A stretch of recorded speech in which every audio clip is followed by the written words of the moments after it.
योगी जी, आपके साथ जो कॉलेज में पढ़ते थे साथी संगी ये कहते हैं, बीरेन बहुखंडी ने बताया कि आप 22 साल की उम्र में अचानक गायब हो गए। ऐसे वक्त जब लोग आपको प्यार करते थे, आपकी प्रखर बुद्धि की सराहना करते थे, आप बहुत अच्छे स्टूडेंट थे, लेकिन संगी साथियों को छोड़ के, परिवार को छोड़ के अचानक चले गए। देखिए, सच है, लेकिन जीवन का कोई उद्देश्य तो होना चाहिए। वह क्षण अत्यंत कठिन होता है, लेकिन वो मैंने निर्णय लिया। मैंने अपने कॉलेज के दिनों में अखिल भारतीय विद्यार्थी परिषद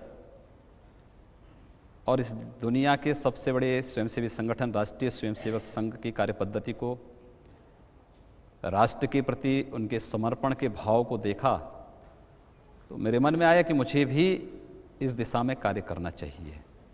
और उस समय मेरा संवाद और मेरा संपर्क हुआ राम जन्मभूमि मुक्तिज्ञ समिति के अध्यक्ष गोरक्ष पीठाधीश्वर पूज्य महंत विद्यानाथ जी महाराज से।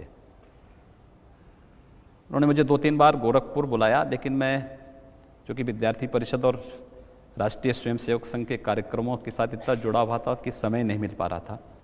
लेकिन जब राम जन्मभूमि आंदोलन बहुत तीव्र और आगे बढ़ा तो मुझे लगा कि अब मुझे उस मिशन में आगे बढ़ जाना चाहिए, तो मैं गोरखपुर चला गया।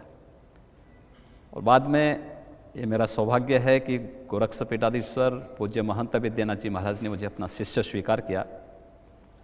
मैंने उनसे संन्यास की दीक्षा ली और फिर एक नाथ योगी के रूप में मैं आया। लेकिन संन्यास लेने के पहले मैंने अपने पूज्य गुरुदेव के सामने कुछ प्रश्न उससे रखे थे, क्योंकि ऋषिकेश और हरिद्वार में रह करके मैंने ये देखा था कि बहुत सारी चीज़ें मेरे सामने आई थी। देखता था मैं, संन्यास का मतलब क्या पलायन है, और अगर पलायन है तो मैं पलायन, जीवन में पलायन का रास्ता नहीं अपनाना चाहता था। मैंने इस बात को कहा कि मैं संन्यास का मतलब सेवा से जोड़ करके देखना चाहता हूँ।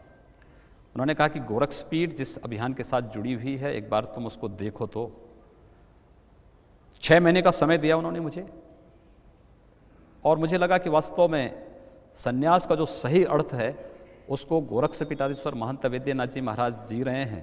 तो उन्होंने मुझे शिष्य के रूप में स्वीकार किया, मैंने उन्हें गुरु के रूप में स्वीकार किया, और मैं सन्यासी के रूप में, योगी आदित्यनाथ के रूप में सबके सामने आ गया।